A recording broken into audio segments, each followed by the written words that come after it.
All right, we are live. Welcome to Live in the Living Room. My name is Rollin Brummette, and I'm going to be your host this evening.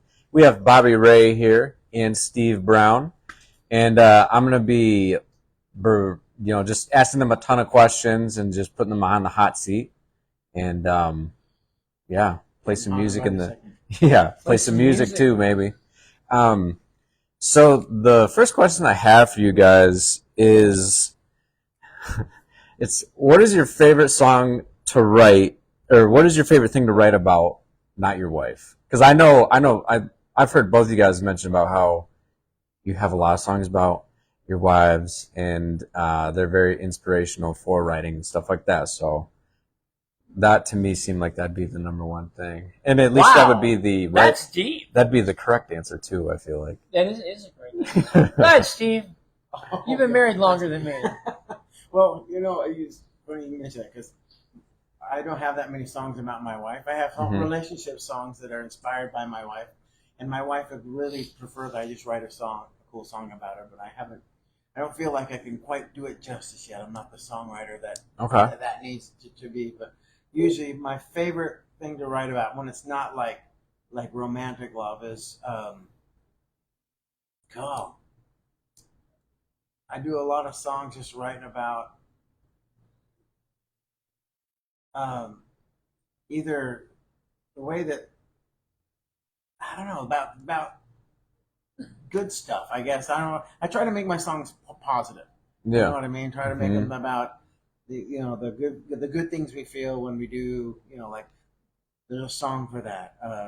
Like songs about how songs make us feel. How good music. Optimist, optimistic stuff. Yeah, glass half full. Doesn't seem like you've ever played a song, at least that I've heard, that's like sad. Yeah, there are some that I've written that are sad, and it's really weird because I'll write the ones that are really sad when I'm happy, and then I write the really happy ones when I'm sad. I don't. Yeah. I'm just a freak, I guess. Yeah. But I think I'm trying more and more to just kind of write common feelings, common things that kind of people can relate to, so that I kind of get some of that stuff out, just to kind of maybe put a little more positivity in the world. The other thing too with that, so you said you write songs. So when you're sad, you write happy songs. When you're happy, you write sad songs. What do you think about music in general? When like just being able to pick somebody up and what it does to people? Oh, absolutely! I think that is one of the most powerful tools that God's given us, is the ability to create music.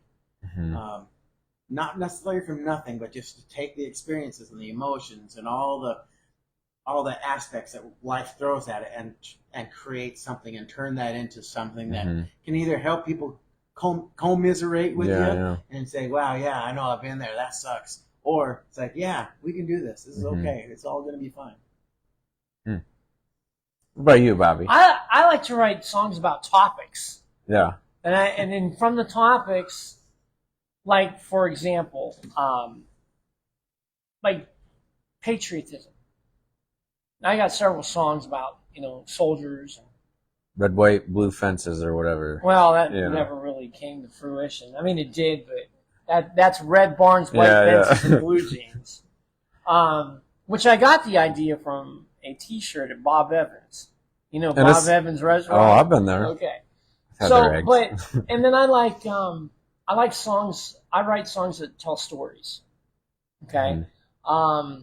Like my song that I had written called "When He Sang Elvis," about the guy in the nursing home playing the song, and there's somebody there in the audience that recognizes that song, and it transports him back into a time and place that was a special time to him, And but like I like to write songs about the westerns, back in the old West. I like that. I like just everyday things, like Steve said, the plight of man, of why things happen the way they do. I like Dylan. Dylan always wrote songs like Springsteen. Mostly Springsteen writes songs about the hardworking man, you know, Mm-hmm. write songs about murder, write songs about, you know, he didn't write songs about God, but God was a very big part of my writing Yeah. as I have progressed a lot. Um, but like you were asking, Steve, music does play a huge part in people's lives, and like I was sharing with you earlier about playing at the nursing home and how, you know, one person has dementia, can't talk, can't speak really, but man, he hears a song and then he can sing along to it. Mm-hmm. You know, music has a powerful influence on people. Yeah, it really can reach places only music can go. Yeah. And it's a God thing. Yeah. It's totally a God thing. Where I get my ideas from, sometimes I have no idea where they come from. Mm-hmm. So the only Just thing out I of can thin say, air. it's a God thing. Mm-hmm. Yeah. No, I agree with a lot of that. So one thing that I was thinking about too, I've always been curious, who do you think that you like what artist influenced you the most? And also, to piggyback off that as well, is like, what artist influenced you the most, and what artists do people compare you to? Wow. If they do. Okay, well, for me, it was Johnny Cash from the very, very beginning, because, you know, he wrote songs about rivers and trains and prisons and just murder.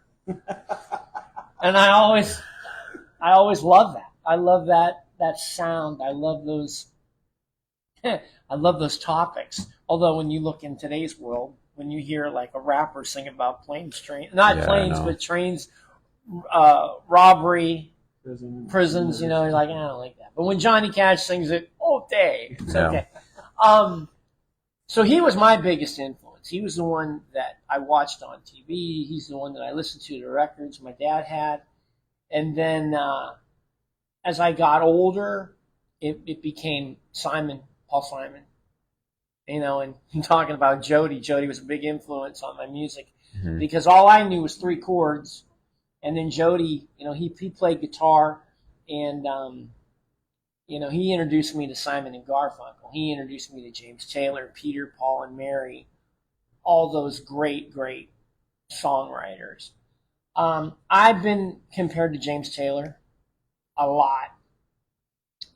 Not Johnny Cash, you know, Paul Simon, and I sound like REO Speedwagon. I get that a lot. That's the one that reminds me of the most. Yeah, I get that a lot.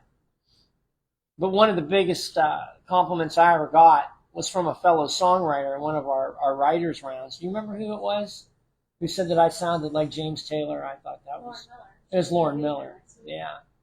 And I thought that was pretty cool, you know. And then when we went to the studio the other night, mm-hmm. and we recorded, the guy there said I sounded like the lead singer from REO Speedwagon, which I thought was really cool. Yeah. Yeah. Did I answer your question? You did answer my question. What about you? I gotta say, one of my first major influences, the reason I started picking up guitar, the first person's songs I started playing was John Denver. Yep. And then it, you know, kind of grew to people like Gordon Lightfoot, James Taylor, Simon and Garfunkel, Jim Croce. And then as I kind of grew up and started listening to more and more music, I kind of fell in with the 80s hairband music. I stopped playing acoustic guitar for a long time because there's nothing wrong with that. Well, I just stopped playing it because I couldn't figure out how, because it was all electric guitars and my limited brain function at the time wasn't going into that. Couldn't figure out, but you could do those songs acoustically. That's how they wrote them. Yeah, and it's like, so you know, I was listening to all the hair bands and stuff like that, and then my family moved us to Southern California in the late '80s, and then I started listening to the new wave music, that electronic new wave, the Depeche Mode, the New Orders, and the Cure, and all that kind of stuff. Oh, yeah. And then so a little bit of that all just kind of blended in, and it kind of helps inform my melodies. Kind of poking a little bit in the right direction or in the wrong direction for the right reason. Mm-hmm. Kind of tweaking a little bit of a tuning or changing the chord progression just enough to where it just kind of sticks out a little bit more to me. Kind of learned a lot about that from them. Lately, I mean, I had a huge David Wilcox phase where I just listened to everything of his, all the alternate tunings and all the alternate capo positions and stuff. It was a big rabbit hole. I don't know. Write that one down. Rabbit hole. No, David Wilcox. David Wilcox. Journey down the rabbit hole. But as far as people who I'm compared to, George Costanza. I get that a lot. Artists, sometimes people say James Taylor a little bit. Maybe it sounds like James Taylor or John Denver. I'm okay with either of those. Yeah. I don't mind any of that stuff. So. Okay. So, since you guys got guitars in your hands, I figured maybe you would That's what we got. want to play some songs, maybe. Wow. So, I want you to do this. Play a song that you were surprised that other people liked. And it might, maybe, you can kind of do a variation of that. Just play a song that, like, people liked right away or something. But, okay, play a song that you were surprised that people actually liked. You thought it wasn't that good, but... Yeah, I got one right now. All right, do it up. This is one we just recorded. All right. But for some reason, everybody likes this song, and Well, you don't like it as much, or you don't see what everybody. When I wrote it, I had to write it because I've heard it over and over and over from people. It's always something, something. And I thought that sounds like a song, and so I thought I would write it. And I'm like, okay, I'm going to write this. We're gonna get it out of our head. It's going to be down. That's it. We're going to walk away from it. And then I started playing it, and everybody likes it. They go, "That's your hit. That's the one." So, you agree with that? Yeah. This is always something.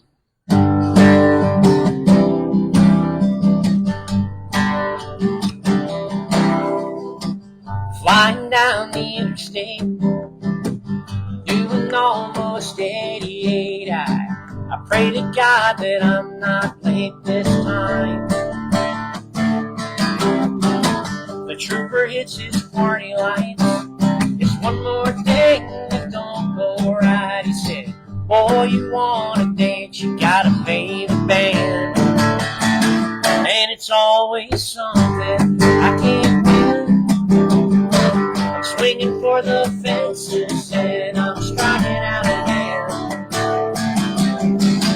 You get your hopes up high, thinking you could reach the sky. You roll the dice, it's crash again, and it's always something. Yeah. I learned my job, I learned it well. Sometimes you want to tell the boss to go to hell. Oh, you're one step forward, 5 steps back, climbing the ladder to a heart attack. Every day the ball and never the bag. And it's always something I can't do.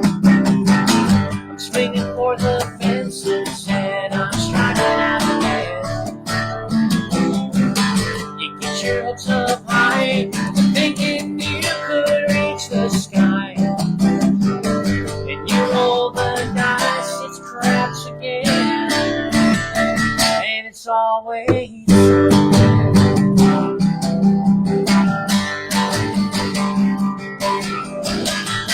when my day is through, then I come home to you. You turn those gray skies to blue.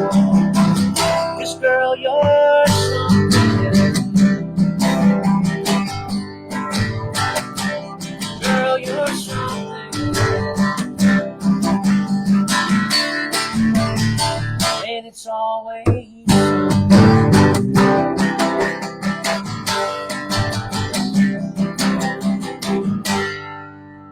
Nice. All right. Yeah, that one. You didn't have a pickup? I did. Yeah. I forgot my pick. Oh, I was doing a Steve Brown. See, Yeah. Steve Brown don't use a pick No. because he's better than everybody. It's cheaper. Those picks are expensive. They are. They're like, what, Yeah, no. That's a quarter. 10 cents a piece? You'd be surprised. Yeah, Picks are expensive. You can spend as much as you want to on a pick. Absolutely. And I don't have one. You know, yeah, you can do that, and then I've also made a pick out of, you know, a bottle cap. You know, Yeah, that don't work very 'cause good. it's well, That'll you can mess still with make a sound come out of the Oh, guitar. I'm sure you could. What about you, Steve? A song that you were like, I don't know, you wrote it and played Yeah. in front of somebody, and they were like, wow, that's great. Yeah, and you know, I still play it. It's part of my regular repertoire. And again, I like it. It's one of those songs that just came out all at once. And it's like, yeah, that's kind of fun. And I kind of wrote it when I was plinking around on a mandolin. Mm-hmm. And it just had this cool little funky groove to it. So I said, this kind of sounds like one of those kind of growing up songs, you know? And so I play it, and everywhere I played it, the people have responded to it. And people ask, I mean, not everybody, you know, clearly I have, you know, tens of fans. Tens of fans. The places that I played it once or twice before, and people request it, and I really wish I had a cool story that went along behind it, but I don't. It's just a song I wrote, and it's fun to play, and apparently it's pretty singable. People like to just jump in on it and stuff. Mm-hmm. So it's just called Virginia, and just a hicky little. I don't know that one at all. You never heard it. No, never. Do you want me to sing with you? If you want to. Well, you didn't sing with me. You and me, we're gonna be the brightest stars in this whole place.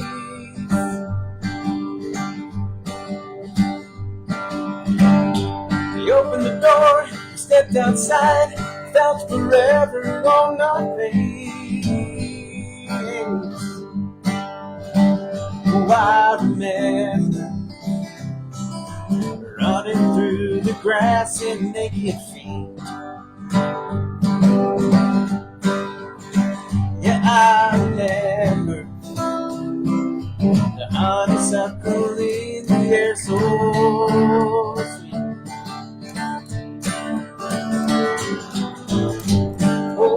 Oh, Virginia, won't you tell me where have you gone? My heart lies within your golden memory. Sweet Virginia, don't be gone too long.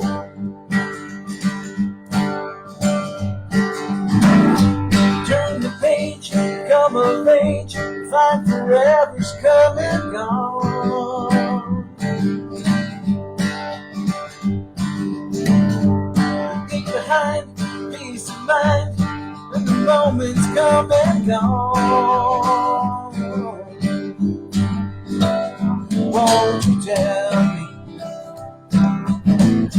that it's not too late? Won't you tell me just how long I have to wait? Oh, Virginia, won't you tell me where you gone? My heart lies within your golden memory. Sweet Virginia, don't be gone too long. I don't know what, I don't know it, I don't know if I will. All I know is that when that wind blows, that welcome gets to stay there. Yeah, yeah, yeah, yeah. Oh, Virginia, won't you tell me where have you gone? My heart lies within your golden memory. Sweet Virginia, don't be gone too. Oh, Virginia, won't you tell me where have you gone? My heart lies within your golden memory. Sweet Virginia, don't be gone too.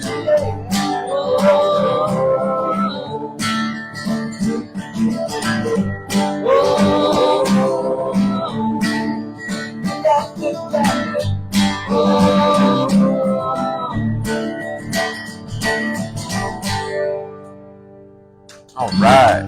Yeah.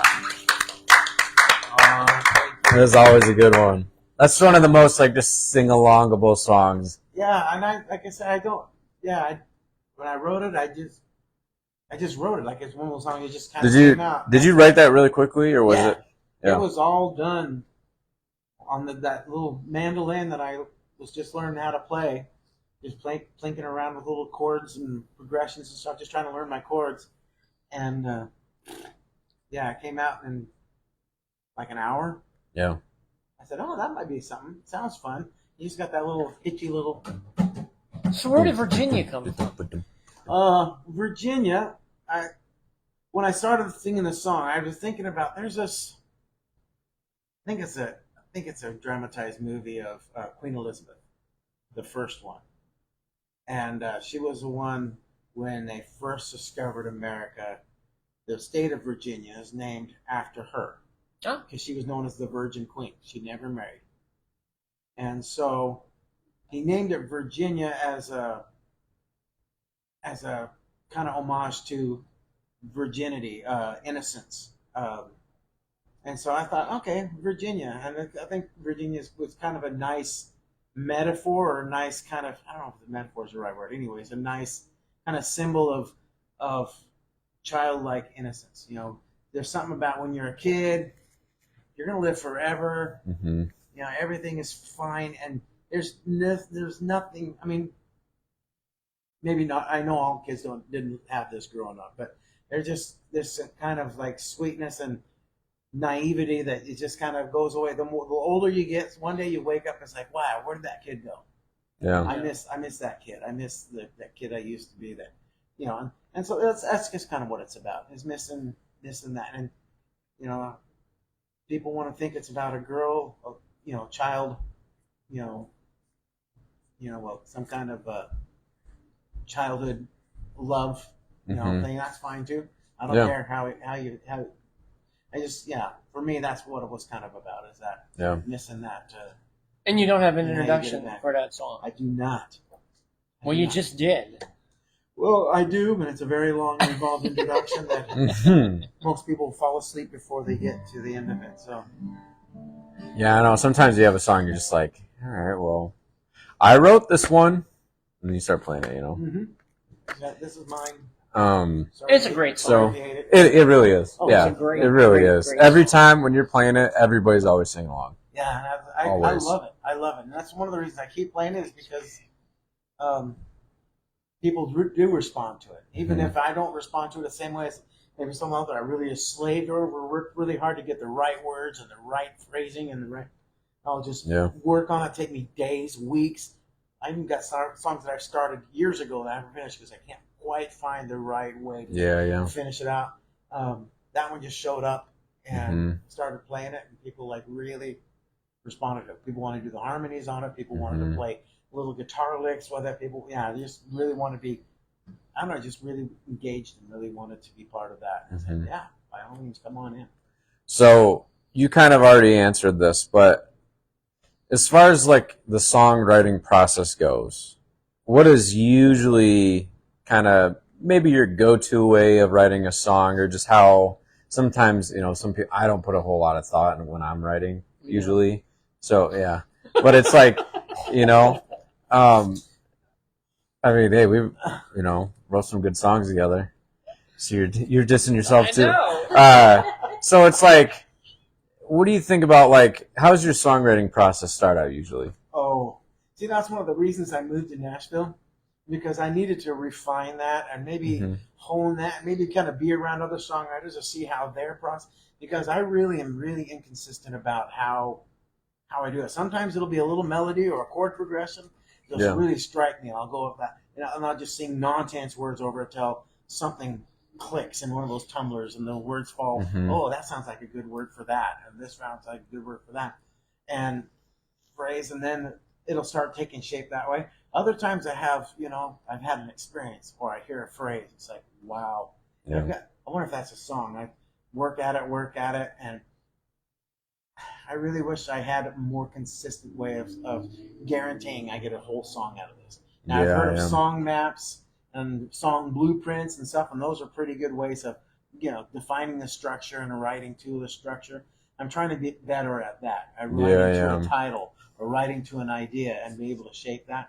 I don't have that secret down yet. Yeah, I can understand that I'm very much in that lane where I don't have anything that's super consistent, you know? Yeah, and I think I need to.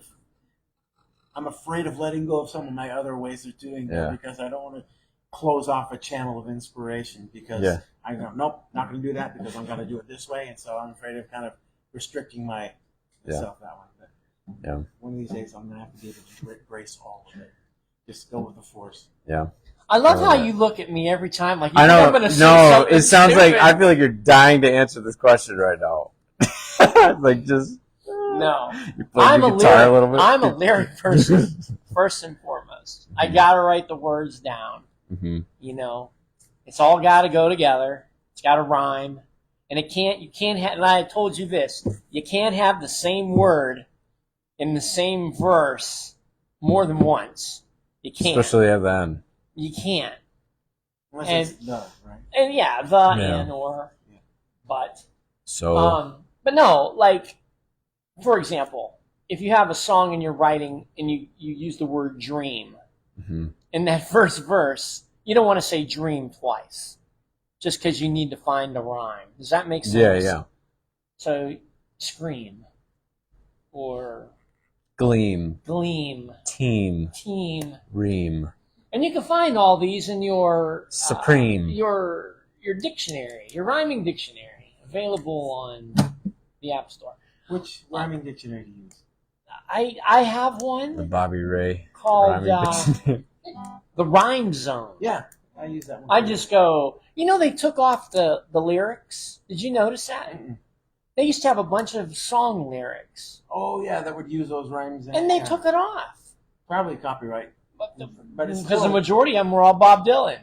I swear he's written everything. But anyway, I write the story first. I write the lyrics, and then for some strange reason, I always wonder if it's going to sound like something else that I wrote because I don't want that. Although every artist has their own style. When Steve starts playing, you know it's a Steve song. When Rollin starts playing, you know it's a Rollin song. When Amos starts playing, you know it's an Amos song. Yeah. Okay. So when Bobby Ray starts playing. Well, yeah. Okay. There's definitely Bobby Ray. But anyway, you got to have that sound, but you don't want to repeat yourself. You don't want to be married to it. Exactly. Okay. You know, when Journey comes on the radio, you know it's Journey. Without a doubt, it's Journey. You have a certain style. But when I write, I'm thinking, well, did I write this somewhere else before? You know, I'm 56 years old. Who knows if I've written it before or not? But it sounds good right now. Yeah. And if I did write it before, well, I'm probably not playing that song anymore, so it works.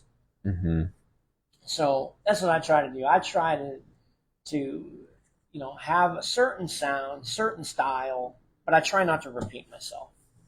You ever written a song that you thought was good, and then you realized you just wrote you wrote what you were listening to like the day before, or like it's just something super duper similar, you just didn't realize it? No, I've written songs that I thought were the greatest song that I ever wrote, and then I play it for Adrian, and she tells me it doesn't make any sense, and then it ends up on the trash heap. Yeah.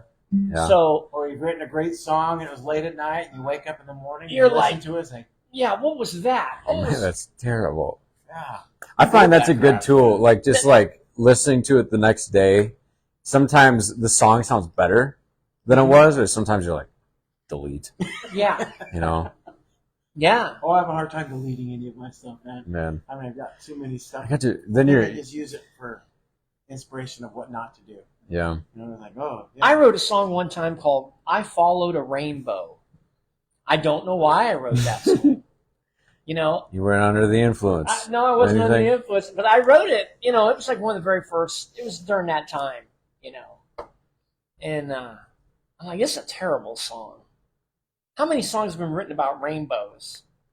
Well, that's a lot. Yeah. And I just thought, you know what? I followed a rainbow.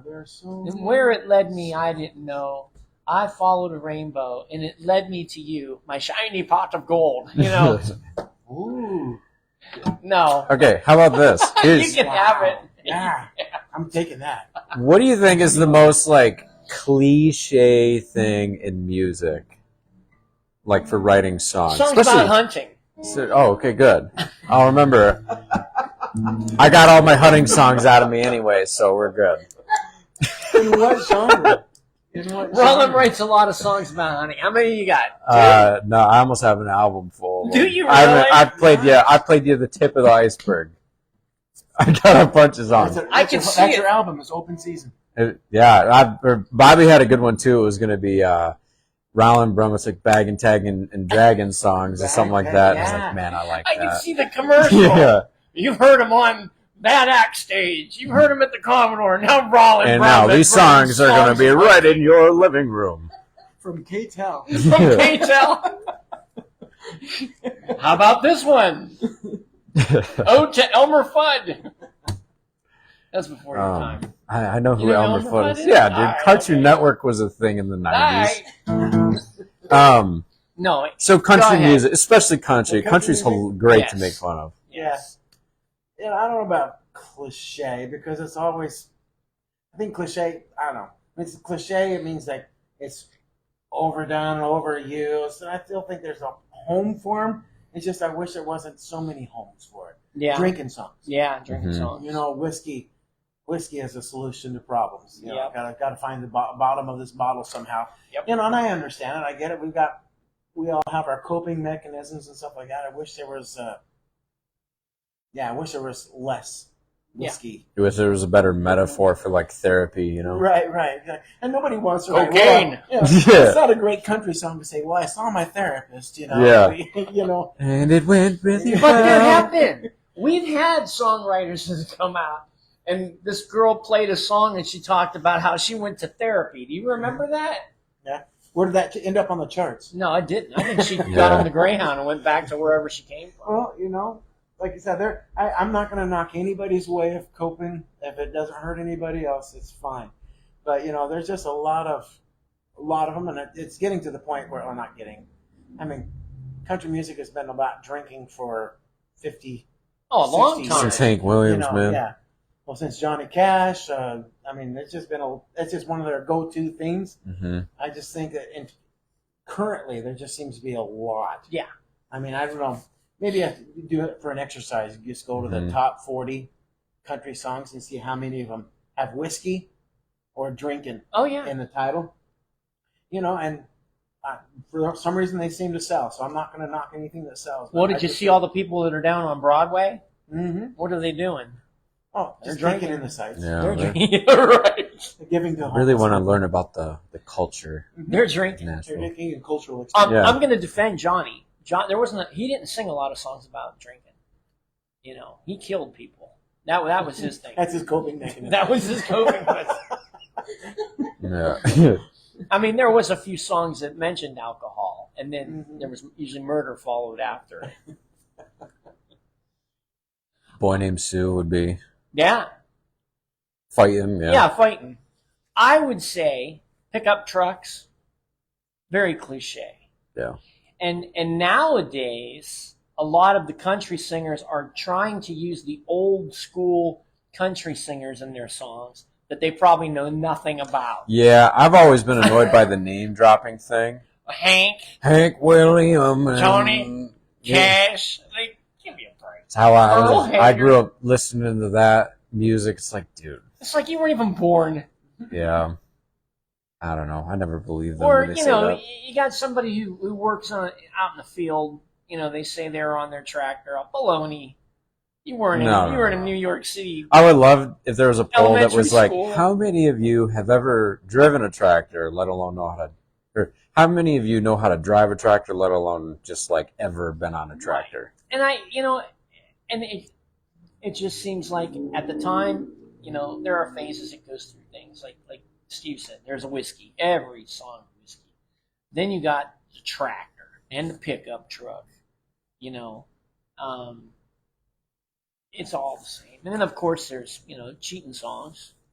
But I don't think you can get enough cheating songs. I was going to say, man, there's a lot of good cheating songs. Well, I mean, like I said, I think a lot of these songs, I mean, I really enjoy a good story song. And that's what really turned me on to country music is the story songs. And the story songs are getting fewer and far between lately. And it's more about drinking or partying or cheating or missing. I mean, and all those things are great subjects to write about. You're missing somebody that you love. For some reason the relationship didn't work out, and it rips your heart out, and somebody somewhere is going through that right now, and so they're going to really connect to that song. I just really miss the story songs. I really miss the story songs. Yeah. Okay. So does that answer your question? It does. All right. So I have 2 songs I picked for both of you guys out of pure selfishness. I just want to hear you guys play. But I just want to know, like, where they came from, like, how'd you write them? So, Bobby, with you, my favorite song that you play is Drinking in the Morning. Really? Yeah. That is a fun song. I know. I know, after talking about stereotypes. But way to put me on the spot. No. I like that song because it is so much fun to sing along with. And I think you have a knack for being able to write about, like, things that people will identify with. But it's also not like a weird cliche kind of song, though. No. Yeah, we're drinking in the morning. There's not a lot of songs about, like, getting drunk in the morning. Well, I got the idea from driving Uber, picking up people. I remember the one time I picked up this group, man, they had their 36, their case of 36 beer because they were going down to a pedal cart. Yeah. And it was 10 o'clock in the morning. I'm like, are you kidding me? But this is what they were going to do, and I remember the one guy's like, oh man, I'm so sick already. Cause he was already drinking. He started drinking like 2.5 sheets to the window. Exactly. He's probably hungover. So they're going down to the pedal cart. They're going to get on and they're going to drink. They're going to drink. They're going to drink all day. They should change the name of Nashville to Drinkville.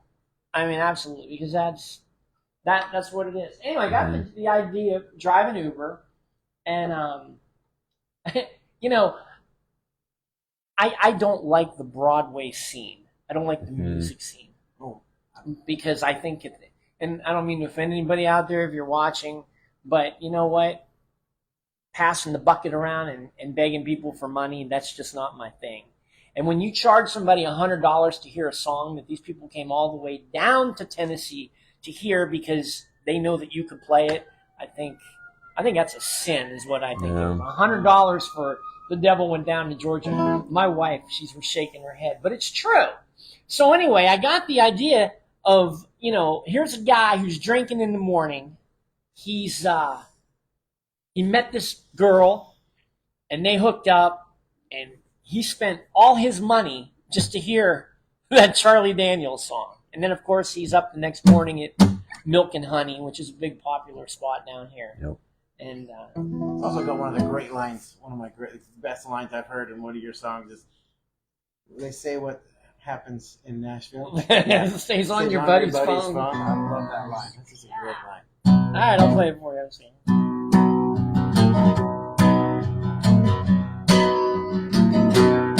Well, my buddies and me got an Airbnb, booked a flight down to Tennessee, said goodbye to Ohio, had a little hangover in Chicago. I'm headed down to the Leaning South, sweet potato pie will shut my mouth. I wanna get lost in a party crowd, turn up the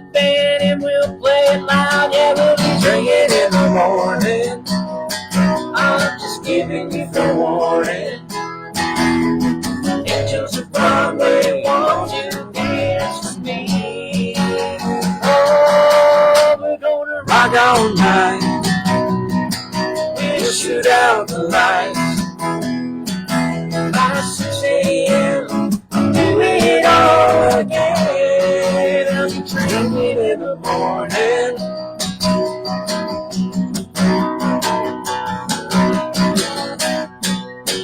6 o'clock, I pop the top. I smell like beer and a tequila shot. I was up all night, praying to the porcelain throne.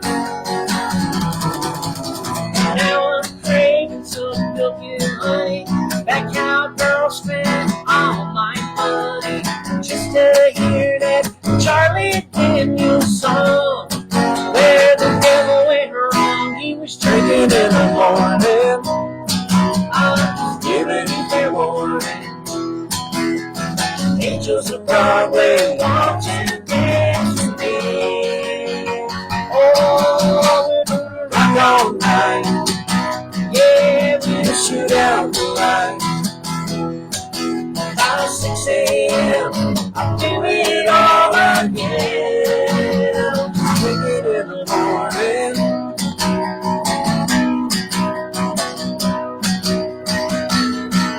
Yeah, they say what happens in Nashville, it stays on your buddy's phone. I'm an international TikTok star. I missed my flight home 'cause I was drinking in the morning. Yeah, I'll just give you fair warning. Angels of Broadway, won't you dance with me? Oh, we're gonna rock all night.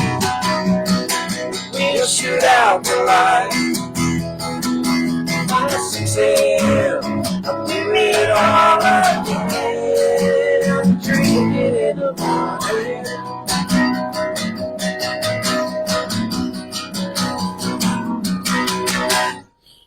Woo! Yeah. All right. Great. That's a good song.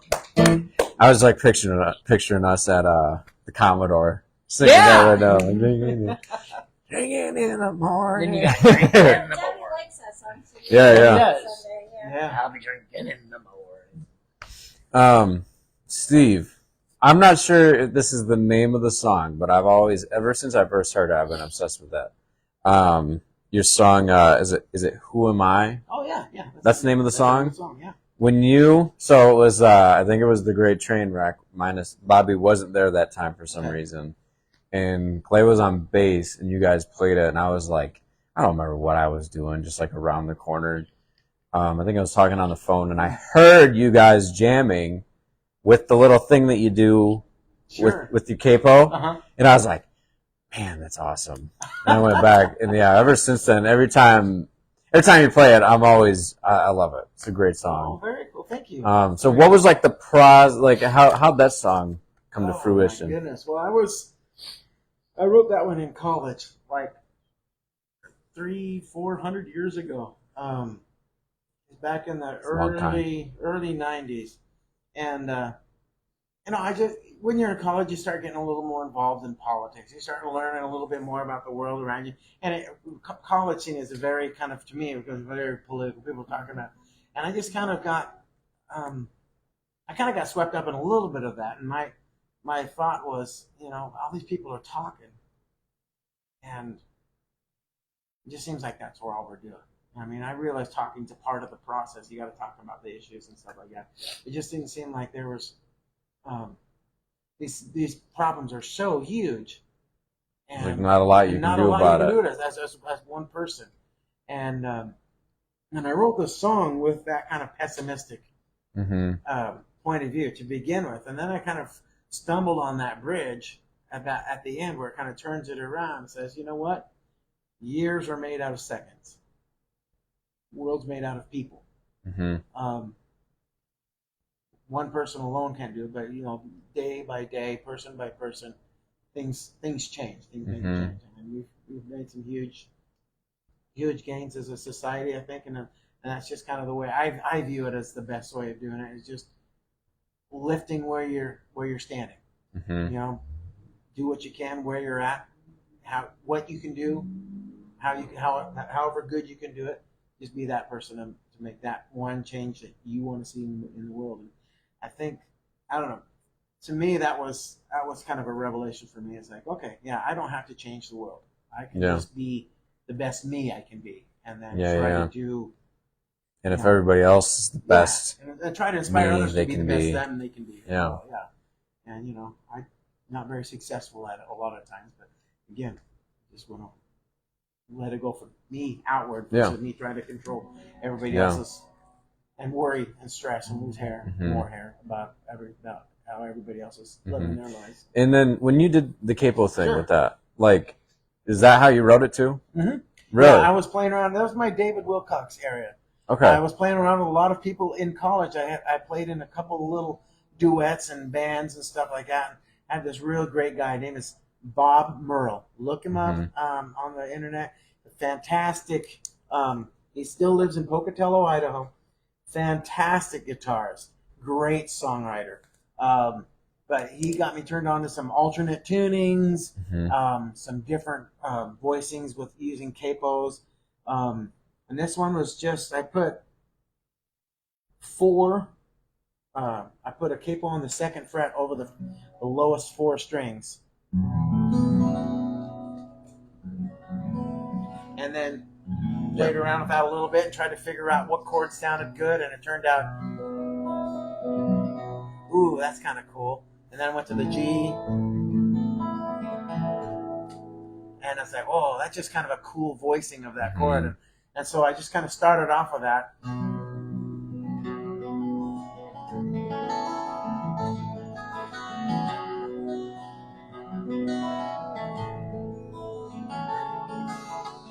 Yeah. I went into that. And then I was also listening to a lot of Seal at that time. And so I had that little rhythm, that little... Yeah. And so I would kind of get that little rhythm going. So that's kind of where some of that melody came from and some of that rhythm came from. I really enjoyed it. I wish I could do more of his songs, but... it really shows you how what you listen to matters a little bit. So don't listen to bad music. It's not worth your time. Listen to the type of music you want to play. And don't do drugs. Unless they help you write good music. Unless they help you write You hear me? Paul McCartney? I love the Eagles, man. Eagles. The Eagles are great. They did a lot of what is it? Peyote. And the Dust, too. So anyway, that's what that one's about. It's just called Who Am I?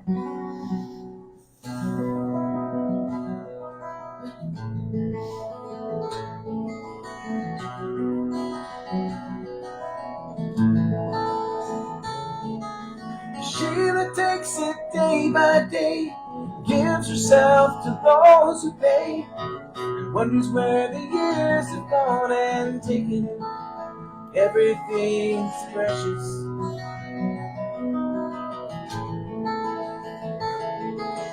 She can't tell the difference between making love and making ends meet. Something here, she says, has got to change.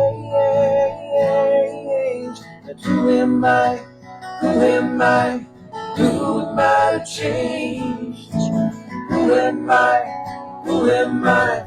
Who am I to change? Who am I? Who am I? Who am I to change what's going on? Na, na, na, na.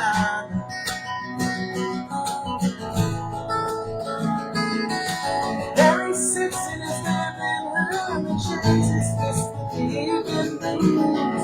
Swears the world is going straight to hell. Sees folks lined up for miles and miles, waving flags and having smiles. None of them got the slightest clue. But he says, who am I? Who am I? Who am I to change? Who am I? Who am I? Who am I to change? Who am I? Who am I? Who am I to change what's going on? Na, na, na, na.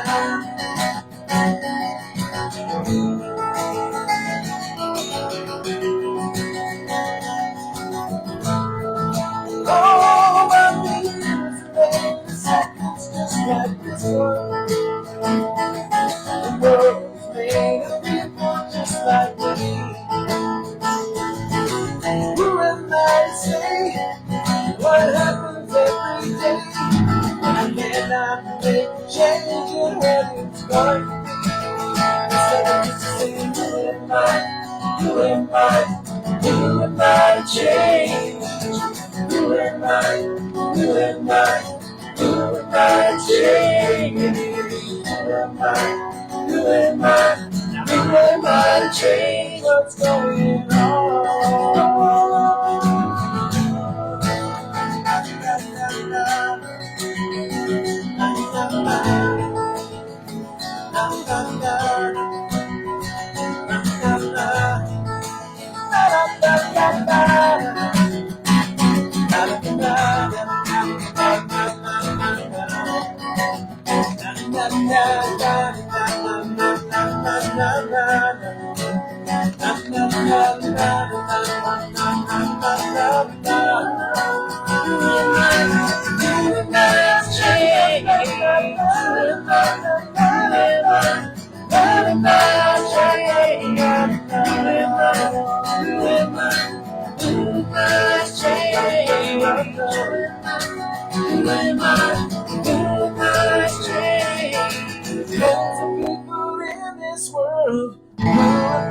Change what's going on.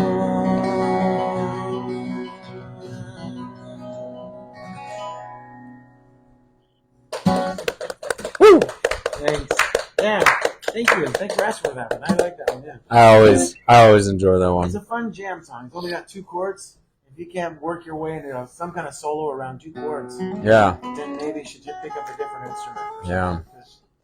I know. Yeah. That's what's so great about a lot of 2-chord songs that are great, but it's just like there's a simplicity behind it. Mm-hmm. And I don't know. I think it gives a chance for the melody to really change and up and really stand out and get your lyrics out in front if you're not having to worry about going all those different chord progressions and stuff. So, thanks for asking for that one. Yeah, no problem. Checks in the mail. Let's see. So, what advice would you give to somebody who, like me and Bobby all the time, we see people play, and you can just go Luke Combs, or you could just go Taylor Swift. Or last night I was Casey Musgraves. You know, it was just like there's like some people are better than others, obviously, but like it's almost like they're just imitating somebody. So I was like, what advice would you give somebody to like just be a little more original? And don't say just be yourself. Don't say that. No. Yeah, don't say that. Cliches, yeah. Yeah. You be yourself, but be yourself. But yeah. I think again, it goes back to what you're listening to. Mm-hmm. Okay, young kids today. They don't have good music. They just don't.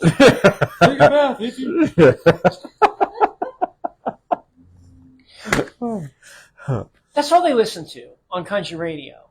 You know, is you got your Luke Combs, you got your Morgan Wallen, you know, and that's who they emulate. Is that the right word? Emulate. Yeah. Mm-hmm. You know, me, I'm playing styles of people that are dead. Yeah. So, you know, or they're not, you know, they're not in the mainstream right now. But you know, you got a guy who wears a baseball cap and has a long beard or whatever, and you know, he's got a guitar, he's got that southern drawl thing going. He plays a D and a C, and it's like whether it's country, whether it's, you know, for real or not, you know, I really don't know. I think you just become who you like. Yeah, it's the only thing I can think of. I mean, but you got to be somebody. Yeah. And if you say, well, I'm going to be myself, okay, well, it took me 56 years to become my style. Yeah, I feel like there's always going to be a little bit of somebody coming through. And still, you're an amalgam of all the people and experiences you've had. Exactly. You can't really. It's really hard to separate yourself out from the people and experiences that you've had because that's who you are as an individual. is that collection of experiences. But yeah, I see what you're saying. Yeah, because I mean, if you're a young kid and you're coming to Nashville, you haven't lived life really. If you're 20 years old, Yeah. So you're only gonna right. I mean, I think most. Yeah, I think you're right about most people. I think there's some people who have some serious lifetime. Yeah, man, you can live a whole life before 20. Some people, but Oh, sure. I would say majority of people are like lived in a bubble. Yeah. But I think they come to Nashville and they want to be the next big thing, so they're going to emulate what's the next big thing, or what the current big thing is. I think that's the point. Is it's hard to be the next big thing when you're trying to be the current big thing. Yeah. And I think that the people who rise above that and try to find their own voice, I don't say anything wrong. Like I said, I grew up on John Denver stuff. People still say, "Hey, you sound a little bit like John Denver." I don't have any problem with that. I want to say, take those experiences that I've had, find my own, and take my experiences now and put it in maybe a voice that, I don't know. My advice would be to find your voice by expanding your horizons a little bit. Maybe kind of branch out into other genres of music, and other artists that maybe you don't like per se, but there's other styles of writing songs, and and being yourself is just a cop out to say, just be you, because there's a lot to unpack in that, and not everybody knows exactly what that means. But finding your true voice is tough. I'm still figuring that out. As far as a songwriter, as a musician, we all use the same 12 tones, right? Yeah. And we all use most of us use the English language. I mean, I've messed it up quite a bit using some lyrics that probably I've heard you play La Bamba. Yeah. But I mean, there's only so many ways you can recycle the same phrases and themes. But taking it, some of the best new people that I'm going to use Linda Donovan as an example. She has a songwriter that she really enjoyed. I had listened to an album. The whole album was songs that were written from an animal's perspective. And she thought, that's a cool idea. And so she wrote this beautiful one. It's a song about cicadas. And I've never gotten choked up a little bit about a cicada. But this whole she wrote a song about the cicadas. How they wait years and years and years for that one shining moment of time to sing their song as loud as they can to find somebody to love. And then lay really eggs good for way your to put future. that. And it's just, for me, it's like, wow. I mean, to me, that is the essence of the true next level songwriter. Because, there's a lot of songs about whiskey, and there's a lot of songs about breakups and not about cicadas. But when you write about cicadas in a using a universal theme about how short our lives are and how we're all striving for the same type of thing. We want to sing our songs. We want to get out there and let somebody know that we are here, and then find love. I mean, just like floored me. I mean, she just got an amazing. And there's just people like that. I would say gravitate toward those people and try to emulate them until you can spread your own wings a little bit. Put the training wheels on. Do Kelsey Ballerini, do Lainey Wilson, do Luke Combs, do whoever you want, but just find a time and find a way to kind of branch out from that. Right. Don't stay in that lane forever. I'd say my advice would be is pick that lane and then change lanes and get off the freeway a little bit and kind of go explore some of the other things that are out there, and then come back on the freeway and make your own lane. Yeah, that's a great way to put it. Wow. Especially with the cicada thing, it's like, I think most people would just be like, these cicadas are annoying. Right. If I were to say, they don't shut up. Cicadas, it's like, You're really just annoying, obnoxious, grating noise that would show up. And no, she just picked that most amazing, the very best possible scenario of how you could write about a bug. Yeah. So it's really great. So this is from someone who is not in their 50s, me. And I'm trying to say this in a way. Steve, you're not 50 yet, are you? Are you? Okay. So, like, what advice would you give to somebody? Like, what I admire about you guys and admire people. us? Yes, well, that means a little bit. Thank you. A little bit. That means a lot. Okay. There's more why haven't? Out there. Well, I want to know, like, how come you guys just haven't just like given up? You know, like, what keeps you going and writing songs all the time and going and playing these rounds and sometimes playing a gig where no one cares, and living that artist life, because to me it can be really grueling sometimes to do that. Sure. So I just want to know what keeps you going. Sometimes not a whole lot. To be honest, I mean, some days you just wake up like, I don't know why I'm doing this, but I love music. I love the songs. I love the chase of the better song. I love, if I didn't perform it, it would be all right, because I'm not really an artist. I don't consider myself like an artist. Yeah. I'm trying to be a songwriter, so I'm trying to be able to write the better song, having that song be a little bit better, a little bit leveled up, shop those around, or just sing them out and let people say, hey, I'd really love to cover that song, and let them take that and fly with it and make something more of it. But I think for me, I just love the process. I love the self-analyzing nature of it. It's like, wow, why did I write that? What is wrong with me? Or what is right with me? What math did I do to come up with this? Stars aligned somehow to get this song. Right. Where did I follow that, kind of reverse engineer that and try to figure out? And so it's kind of a nice cathartic release. And it's also just kind of like hunting.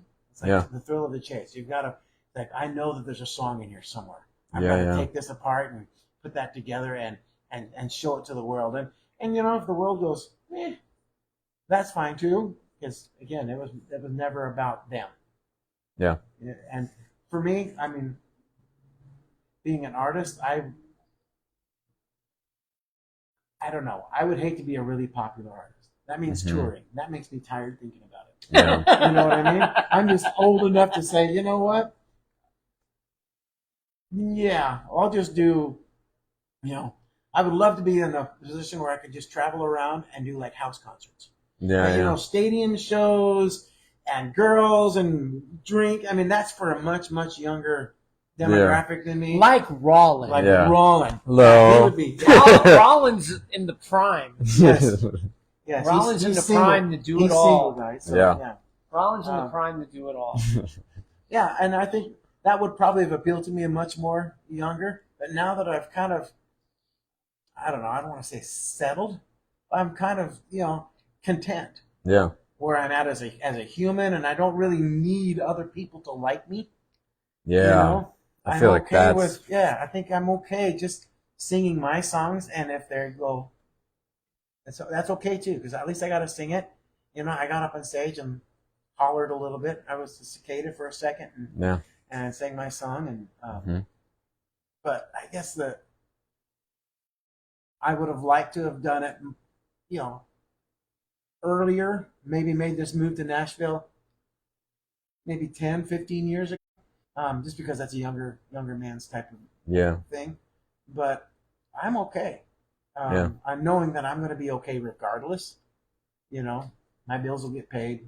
I got fallbacks. I got other skills. I'm not just wrapped up on that song. And maybe that's I don't know. I keep thinking about maybe that's a hindrance to my songwriting, is that maybe because I'm not desperate, because I have that safety net underneath. I'm afraid to take those. I'm not afraid. I don't take those chances, or I'm less afraid to. I don't know. Yeah, they say, I've always heard the saying, like, burn the ships. Yeah. Like, there's some songwriters is like, this was my only option. I had no plan B. Good for you. And good for you. But honestly, I'm kind of the same way, where it's like, I've seen a lot of people who devoted their lives to music, and they ain't got no money. Maybe that doesn't matter to them necessarily, but matters to me, matters to most people, Right.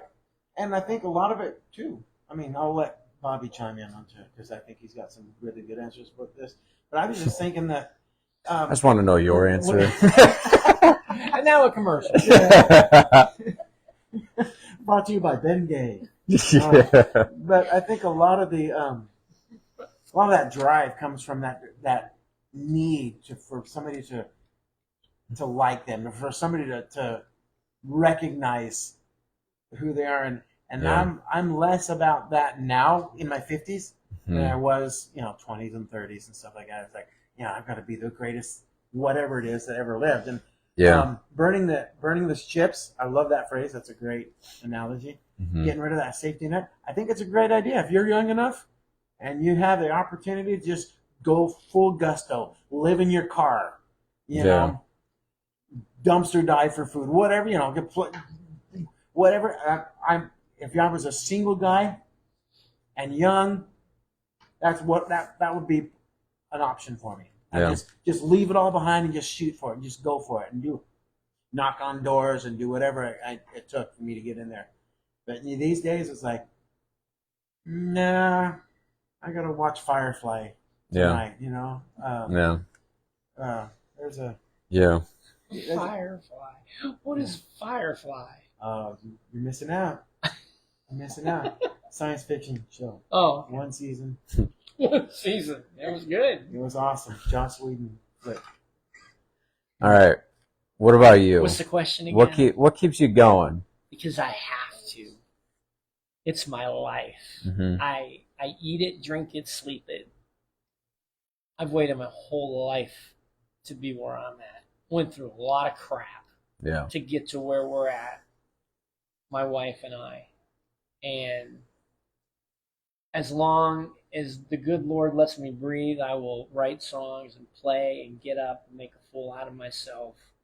Get people to sing along, try to write songs that people like, touring, yeah, that's done. We ain't gonna do that. We went to Georgia over the weekend. That was just one city, and we were ready to come home. So I don't think we're gonna do any touring anytime soon. I said this before. I don't know if it's a cliche or not, but I think the reason why I am in Nashville, other than to write songs and meet you guys and do the rounds and have a band and all that stuff, is to play for the nursing homes. Mm-hmm. Those people need good entertainment. The loneliest place in the world is probably either prison or a nursing home. Yeah. And it's funny because when I go to the nursing home, I drive Uber during the day, and then I'm like, I gotta go to the nursing home, and then I gotta stop doing what I'm doing, and then I go set my little speaker up and my microphone, and I start playing. And I tell you what, all the accolades that you can get down on Broadway, they don't compare to what those people in the nursing home, how they feel and how they act, and what you do for them in just playing a song, Mm-hmm. And I've come to the conclusion that that's why I'm here. Because I've always played when I was really involved in church my whole life. And for some reason, I ended up playing in a nursing home or preaching in the nursing home. I went to Bible college. I was in the nursing home on the weekends. And then when I, became an adult and was, at regular church, I played in nursing homes. So when I came down here and the opportunity came up to make some extra money playing in nursing home, yeah. And you go for an hour, you play, and you just bring the sunlight to people who don't see the sunlight very much.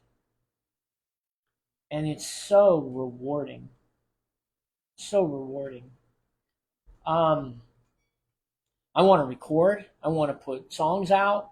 I want to have 1 million streams, and, that'll never happen, but it'd be nice to have a lot of streams, because that mailbox money's nice. Oh, yeah. Is it? I have no idea. Well, you need to get on the ball with that. Do you have songs online? I have maybe two songs online. What songs? There's a song for that.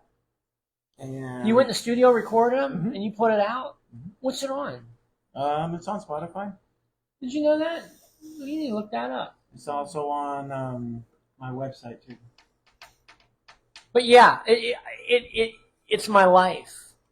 I got to do it because I don't know how to do anything else. Yeah. You got a safety net, you said? Well, I had burned all my ships because those ships weren't even built in the first place. Yeah. They're pretty rickety. They weren't ships. They were rowboats. Yeah. Little scraps of wood that you kind of just paddled into shore.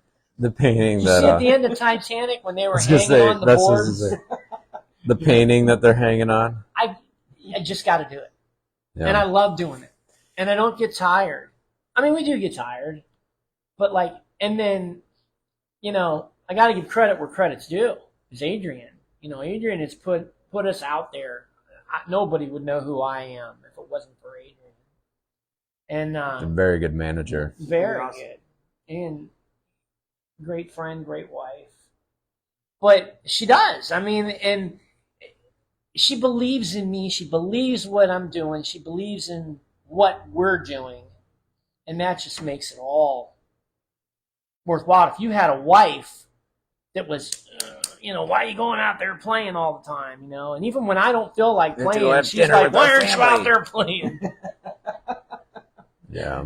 Because you dragged her to Nashville for something. The craziest thing, and I know that, you could talk money and all that stuff, but we struggled back in Ohio. We did. And we came down here in a place where it's very, very, very expensive to live, and we're doing just fine. So I know without a shadow of a doubt that this is where we're supposed to be at this time. I do. Yeah. And we'll see what happens. I'm hoping that the folk scene comes back around. Mm-hmm. And I want you to succeed. That's why we're writing together. So you can live the dream. You could go out and the rising tide lifts all ships. Yeah. And then we'll live vicariously through you. Yeah. And then, we can get in a fight and sue each other and that'd be such a great problem to have. Because that means we have money. It's like take you for all the maybe we hate each other, but at least we got money there. Mushroom. But yeah, I got to do it. I think. Does that answer your question? It does. I think the big key that I took away from both you guys is that you made it. It's like, you're not worried about what's next. Like in the future, I want to be the biggest star ever, because every young person has those dreams. It's like, why not, Like why wouldn't you dream that big? Right, you have a lot of life left ahead of that point. And it's like when a kid wants to be an astronaut. They have no idea that is so much work to go be an astronaut. Or dangerous baseball player or whatever it is. Yeah. I did try to be an astronaut once. That's good for you. I was also a Jedi. Okay, yeah. For Halloween. But I think that you guys, you made it your life. You made music your life. And there's a guy, when I first had moved to Nashville, actually, it was the absolutely very first round that I ever played was at Copper Branch. It's when I met you. And there was a guy that was there. His name was I don't remember his name. Steve something. It wasn't you, though. Stern? No. His name was Steve. There's a ton of Steves in your generation, by the way. So, I was the first one. But a little dog that was blue used to chase clues. Yeah, I think that was the one. But he told me, he's like, man, don't get caught up in that rat race. It's very easy to do that. Just make music your life. And I didn't, and it was like advice I needed, but I just had no idea what it meant. You're just like, I don't even know what that means. But now when I ask you guys the same thing, it makes more sense now, because yes, I'm going to keep going for my goals too, but I'm not going to be so attached to the outcome that I'm like, oh, I'm not a celebrity, and have some midlife crisis or whatever, So yeah, I find inspiration when I watch people who are older than me, because I don't know if you guys know this, but most people that are older give up. They're just like, Netflix is cool. We're going to just do this every day, And maybe they're happy, but I guarantee you most of them are not happy, you know. Not ragging on anybody that watches Netflix. I know you guys are movie people, but well, it's just my analogy, you know. And it's easy. I mean, you get tired. You just get tired of jumping hoops. Yeah. Just trying to be what everybody else wants you to be, and then you have a realization. It's like bridges burned, and this is gonna. Yeah, there's always gonna be people who want you to do dumb stuff that you don't want to do. Why don't I just pick the dumb stuff that I do? Yeah. But you always feel like there's somebody out there, you know, that could hear your song. Mm-hmm. And then that's it, you know? And that's why, I think that's why we play as many rounds as we do. You know, I've yet to see any celebrities walk into the Bad Axe, you know, but you never know, you know? And, Rollin's there all the time. Rollin is there all the time. And, you know, you go play down at, you play the Commodore, people always coming in and out of there. You just never know. So you just do what you do, and you do it because you love to do it. If you don't love it anymore, you don't do it anymore. I had a pastor one time, okay? He said he stopped preaching because it became a duty instead of a joy. When it becomes a duty, you don't want to do it anymore. You lose that joy, you know. It's more of a chore than an actual. Exactly. Yeah. It becomes a job. Mm-hmm. That's why they call it playing, because it's fun. You know? Yeah. I love it. That's a good way to look at it. So for closing songs, Closing time. I'm just assuming this is kind of like winding down. Well, let me see. How Here, 15 minutes over. Oh, okay. Over. Okay. So let's do this. Wow. You Play did good. Play the last song that you wrote that was playable in front of people. Because I know some people's last songs is like, no, man, it was like, I wrote one verse, you know. But last song that's playable and stuff like that. It's my phone. Well, no, I wouldn't count if I had to look at the words. You can remember. I'll listen to you. Oh no, I can't remember anything. You could.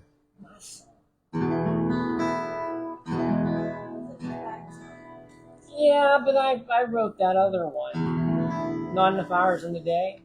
Let me try this.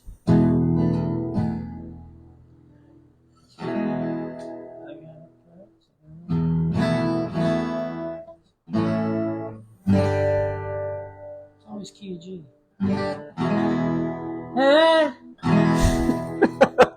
Love it. What was that? Love it right here. All right, we're not going to do that one. I'm sorry. All right, I wrote this one about the American flag. We'll just leave it at that. America. America. It's called Don't Let It Touch the Ground. Okay. Whoa. Whoa. Whoa.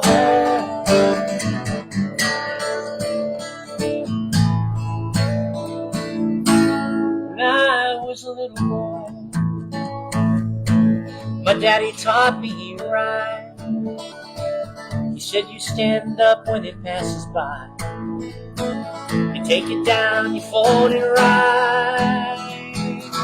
Now the world outside's burning. It's been burning upside down, turning upside down. But there's one thing I remember. You don't let it touch the ground. You don't let it touch the ground. You don't let it touch the ground. When all hell is raining down, you don't let it touch the ground.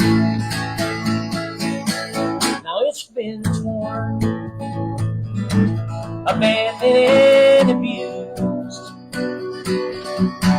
It's been set on fire and trampled on the red, white, blue. It's been revered, it's been despised. My grandpa paid the greatest price. Oh, he never backed down. From the jungle lands to the burning sands, it never touched the ground. You don't let it touch the ground. Oh, don't let it touch the ground. When all hell is raining down, you don't let it touch the ground. Now she's been spit upon, she's been cursed and born in a land that knows no peace. She's been politicized, she's been scandalized by the powers that will be. Yeah, you could take a knee, you can scream and shout, but if it starts to fall, my brother, there ain't no doubt. We won't let it touch the ground. Don't let it touch the ground. When all hell is raining down, we don't let it touch the ground.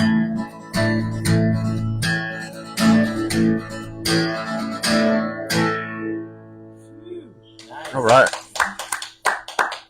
Thank you. What about you, Steve? All right, this one's just called. What is it called? It's called something. Virginia. Okay. Virginia. You don't have an introduction. This is our holy water and sacred ground. It's a little song I wrote about our love affair with the places that we call home.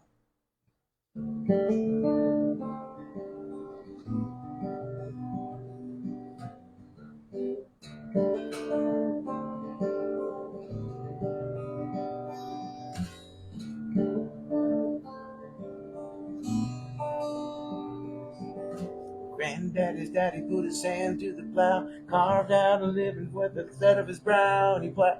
Oh, well, I'm gonna try it again. I'm remembering the words.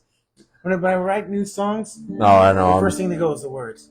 Granddaddy's daddy put his hand to the plow, carved out a living by the sweat of his brow, and found the sound of heaven where the river runs through. And the grass and the grain and the kids grew tall. Granddaddy's daddy thanked the Lord for it all as he fought and clawed his way with everything he knew.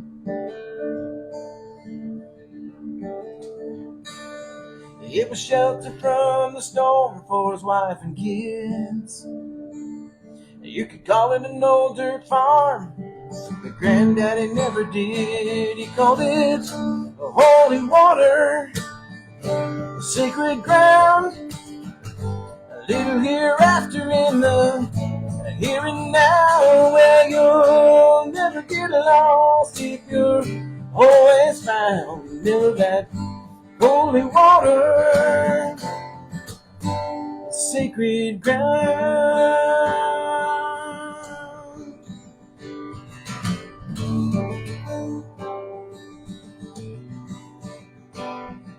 Well, I'm sitting here, I'm sitting here with everything I got.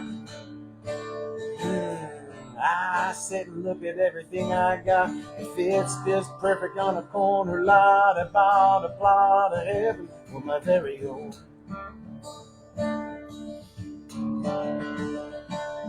Well, it don't have a river, but it suits me. It's fine with me. The sprinkler on the lawn and a live oak tree. Shade the green on the grass while I watch it grow. And my heaven is the sound of kids running down that hill. You can call it no big thing, but Lord, I never will. I'll call it holy water, sacred ground, a little hereafter in the here and now, where you'll never get lost if you're always found near that holy water, sacred ground.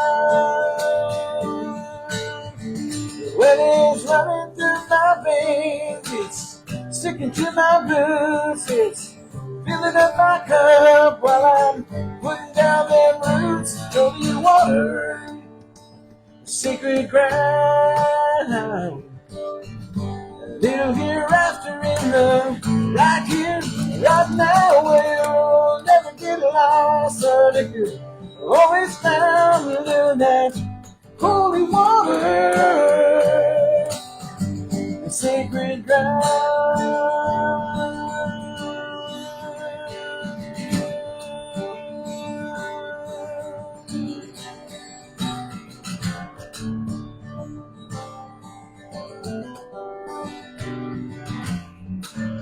Yeah. All right. Is that drop D? That's double drop D. Yeah. So I just put both E's on a D. Yeah. I do this. Never fails me yet. Yeah. I can't do that. What's that? You do it too, don't you? You play drop. Oh yeah. You gotta show me how to do that. Because I don't know how to do that. It's not hard. Well, it is for me. Well, you just tune that string to D. This one? Yep. It's gonna sound just like that one. Yeah. Now play a D string or play a D chord. Play a C. And then just play play like a. It'd be like I always go like my first 3 fingers on like the 4th fret or something like that. And then you let go, then let off the E, and then just play an open E, because you go boom boom. That's what he was doing. Yeah, there you go. Bobby's he's an outlaw now. This next song is gonna be like, when I was born in Ohio, didn't have much to eat, but we had God. Cowboy from Cleveland. Cowboy from Youngstown. That's a great opening line. Well, guys, I enjoyed this. I enjoyed it too. In fact, we went over. You brought it. Yeah, I brought the questions. You brought the questions. We and you guys brought the answers, and I don't think you guys lied that much. I don't think so. And we don't apologize for some of the things we said, so we're good. No, but There's yeah. a disclaimer at the end. Yeah, everybody say hi to my mom. Hi, Mom. Hi, Hi, Mom. Mom. I miss you. Love you. Who else watching? I don't know. Is there a lot of people watching? Somebody just got off. I guess. I can never tell. All right, we got Joey Ferris is watching. Deborah Hale's watching. Brian Bondino is watching. Brian. I know Brian. Doug Robertson's watching. I know Brian. Jim Stravis. Jim who? Drift McCoy. Somebody's clapping. Sue Browning, of course. Ryan. Arthur Miller. Arthur, if you're still watching, I hope you're feeling better, my friend. My mom is watching. Yep. We didn't break any records tonight, folks. Probably about 20 people. Next time. All right. Hey, what more you guys are going to be, the 3 of you? All right. Yeah. Did I mess up the camera? No. No. Yeah, you looked at it. So June 2nd, we are going to be at the Commodore Grill. The Commodore Grill. What time are you doing that? 6:30. Show up at 6. 6:30. Yeah, they'll be filling up. We're supposed to be there, and Yeah. they know we're here, so Yeah, maybe you'll have standing room. Yeah. Maybe. Be there early. Then again, Try the it nachos. might be empty. And you might be And able then, to pull 4 chairs and lay down on them. where else? Tomorrow night you're at Bad Axe. Again? I'm at the Bad Axe. Special guest, Dash Pause is going to be there. Where are you? I'm going to be at Leatherwood Distillery in Clarksville. Woo! Very cool. I'll check my handy dandy notebook. Next live in the living room is Monday. This Monday? Monday. Ooh, I'm getting 3 tired days. of this. No. You asked me if I'm being tired. Oh, God. I'm done. I'm done. Who is it? Queen O'Donnell. Quinn? Oh, Mocha Frappe girl. Moldy Espresso. Moldy Espresso. Moldy Mocha. Moldy Mugger. Is that like her stage Lauren name? Miller. Yeah. Moldy And Espresso. Lauren Miller. That's going to be a good one. Oh, and we'll be Lauren back to the is- regular Lauren's host with the most. great. Cool. I think I'm gonna hire. You like him better? Yeah, I'm gonna hire Rollin For pizza? for meatloaf. Meatloaf is. I like meatloaf. All right, well, let's sing a song on the way out. Ready? Okay. Goodbye. Goodbye. Goodbye. Goodbye. Goodbye. Goodbye. Goodbye. Sayonara. Hasta la vista. Arrivederci. Hasta la pasta. Hasta luego. Good night. Out of